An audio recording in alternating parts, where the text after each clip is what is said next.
Alrighty, so we back. I've really not known how I wanted to do this. I really didn't want to video a whole lot on this, or at least I wanted video on it, but I didn't want to put it out until after, you know, got closer to the racing season. Just because I don't know, trying a lot of new stuff on this Jeep for the new race Jeep, and I don't know, you know, didn't want people copying, but you know, same way it is what it is. So I figured for Christmas we will I'll give y'all a good update, good walk around of the old, well, not the old, the new, gonna be new and hopefully improved race Jeep. So you can see here, it's completely gutted out. I know it's messy around here, but we got the 4-link in. That brace there, that ties the top 4-link bars. I've done a lot of math and everything. Got my anti-squat and my roll center and all that pretty close to where I like it. I don't really know enough. I know enough about it to do it for myself. I don't know unless y'all, and that's something y'all have to comment. If that's a video y'all want to see me explaining all that in depth, then comment it and I'll make it happen. But I'm not saying I'm no expert at the 4-link geometry and math and all that, but I can get by with it. So if something you're interested in, let me know. But as of now, we're just gonna keep it to the nitty-gritty of it and just, well, not the nitty-gritty, we're gonna keep it to the surface of it. And that way, I don't want to say something, make myself look dumb in a way, but I can only tell you what I know. But we got the 4-link in. We got the rear end truss. Got the tube around there. That's help it a little bit from bowing the tubes. Truss kicks across there. We have shaved. You can see there, shaved the bottom of the 8 1/4. It is a disc brake swap axle, and bought this axle out. Actually, this axle came out from under that Jeep, right there. Completely gutted this back here, trying to get it where we can get most wheel travel and just cut out what we don't need. This mount here, this is going to be a cage mount. If you look under here, you can see it there. So it actually bolts through where the factory rear shackle used to bolt. I figured that's a pretty strong point. It's one of the strongest points on the Jeep, I say. And so I don't think we'll have any real big issues with that. That'll help, because I remember the last one, the white Jeep, I had a piece of flat plate across here and it was bolted to the back and it started tearing the sheet metal up. So hopefully with the cage coming back, tying into them, and we can X this back, really lock this back in a little better. Which, before you remember, we had the leaf spring coming up, so it was getting a lot of pressure back here. Now pressure's going to stop right in here because we're going to run them coilovers, razor coilovers on the rear, and that'll help. So if you look right, let me come around the side. If you look right here, I made this is one cage tie-in, which I'm gonna finish welding all that out, and I'm gonna do something to brace my mount here. So this will be my hoot right around here, and then right up there, that one's braced down into the uniframe and the body, and that'll be tied. That'll tie the cage in there. This, I'm sure people are wondering, what is this?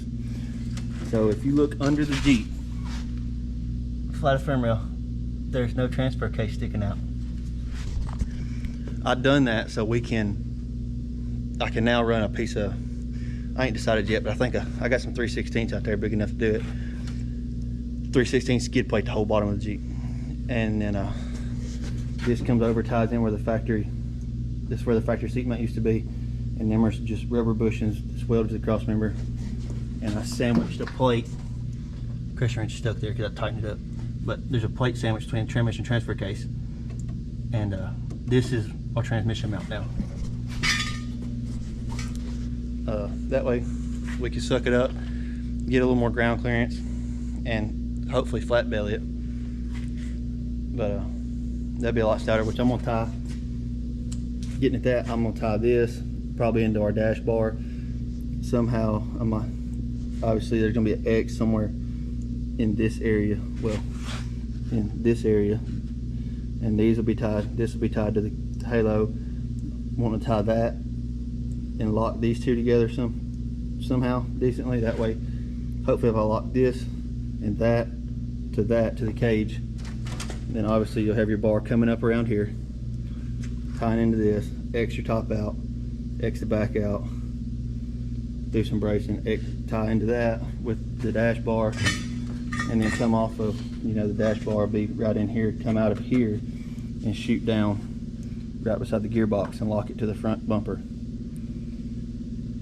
And then may do and then that bar coming down, tie it into the strut tower, and then maybe a loop across. That'll just help. I'm trying to tie this Jeep together a lot better. I'm sure you're also in that clip, what you just seen was the gearbox. So I have, which I'm not completely done with it. You can see here, I still got to plate it all back and weld it in, but I've rebuilt the whole front of the Jeep. So the end of this bumper is about this ain't exact, I want to say 2.5 inches shorter than the stock frame. I always wanted to put a piece of 2x4, 2x6 across there to really tie them rails together, but I didn't like it because the gearbox, you have to come on the outside of the gearbox. Now you're adding 2 inches.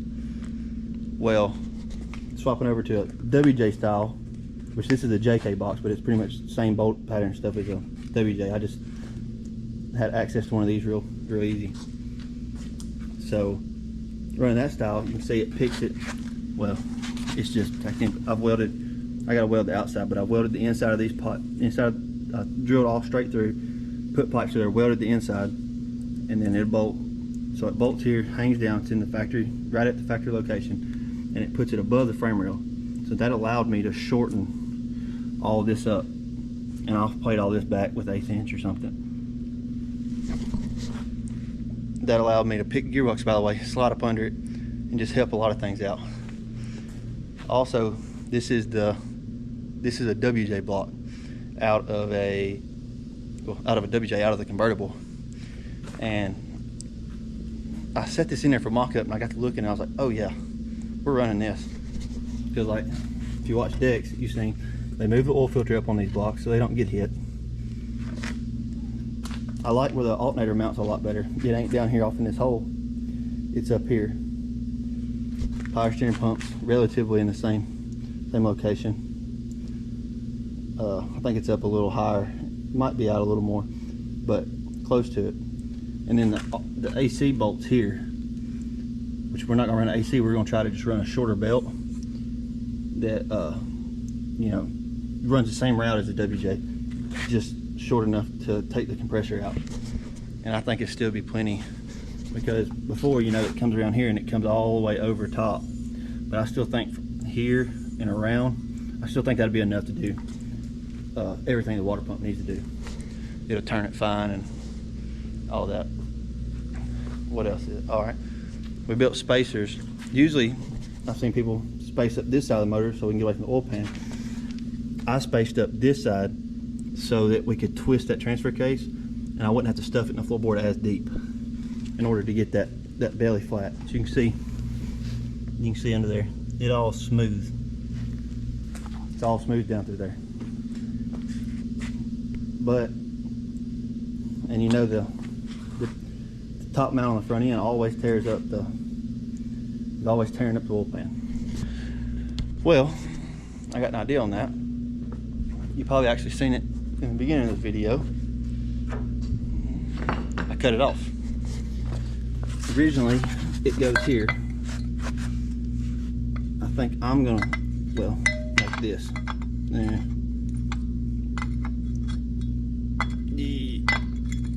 Something, yeah, right in that area. So we're gonna try to straighten it up a little bit, and instead of moving the whole front axle over, move this bracket over. it shouldn't be enough, I don't think, to I don't think it'll be enough to get, what am I trying to say, the geometry messed up on the front end. I don't think it'll bother it that much. So I think it'll be fine. We'll find out. But I think that's about it. It's a lot. It's been a lot of work, but it's not really been that much. Now I sit back and really gave an update of it all. It don't seem that like it was that much, but I've got some hours in it. I tried to gut out everything I can and just trying to do as best, weight save best as I can. Weight save, which make it stouter. Another thing I was going to do, and I should have mentioned earlier, but you know your halo shoots up here. Well, you have on your 8-pillar here all these bolts, good sturdy bolts. I'm going to tie the take plate or some sort or something to tie. That way it'll tie this top of this body into it. Because you know, on my white Jeep, the body flopped on it and stuff. I'm going to try to stop that. Not completely stop it, but it'll help brace the cage, brace the body all around. Don't look at this side, the body line looks rough. We'll look at this side. And when I cut them out, I cut it out like I needed it, and I actually cut the taillight spot out here, and I rolled that fender and tied it back in. We done it on this Jeep first. You can see there where it just kind of rolls into it, and I like the way it turned out. So that's what I've done on this one. I think it just kind of gives, you don't really notice it. It just kind of gives you that sleek look, and it'll clear up that big area for rocks to beat the crap out of. There are some other design things for the skid plate. I'm trying to get right now some metal bent that comes, actually it'll come off of here. I got a piece over here I'll kind of show you, but I'll tell you first. It comes off of here, comes down, and from this point to the bottom of the frame, caps this whole side, so it'll pretty much boat side it. Where is this metal at? Right here. So it'll kind of look like that. It'll have some different bends and stuff to it, and hopefully that whole belly will just be stout. I'm running a Kirky in it. It's obviously, you know, the radiator. I'm gonna mount it, I think, right here on top of them, that angle. I'm running it like a 5-gallon fuel cell. I don't know where yet, if I'm gonna put it back here or up there. I know I'm gonna run the battery up there, and I'm either gonna run the transmission cooler in the fuel cell or vice versa. But somehow we'll work out where them two are gonna end up. But that's pretty much it. It's a slow moving process. I don't know when the first race is gonna be, but I hope it don't catch me off guard and bite me in the butt. But if it does, we always got old white back here. We ain't pulled nothing off it. It still sits the same way you seen it last time, flat tires and all. So that's pretty much it. I was trying to sit here and think if there was anything else on it. And not on this one, it ain't. This one, I'll just mention it real quick. We're there's a bracket, making a wrap bar for it to hopefully alleviate that dry shaft problem. That one, before New Year's, which is here in a couple days, I've got to wire up the shifter, the first, second gear switch on it, zip tie some brake line stuff up, and you can see I'm painting the beadlock gray on it. I'm not the best painter in the world. I'm too impatient to sit there and tape the tire off. So I got some junk vinyl I had, and I just cut around it, and I'm taking that 5-gallon bucket lid and just running around it. Turns out pretty decent, but y'all haven't seen the paint job on this one. It's gray since the video. It turned out pretty decent. We had a whole paint booth built in here, but it turned out pretty slick. We painted all the front axle black, the grill all black, and then we're gonna paint them gray. Looks a lot better than the snow camo, in my opinion. Everybody has their own, but that's pretty much it. That's all we're gonna take. Well, I gotta get the green Jeep in here before Saturday and fix the transfer case in it. So we're taking gray Jeep, Daddy's buggy, Jonathan's Jeep, and old primer green ugly thing. Need to paint it. God, I hate that color. But that's pretty much it.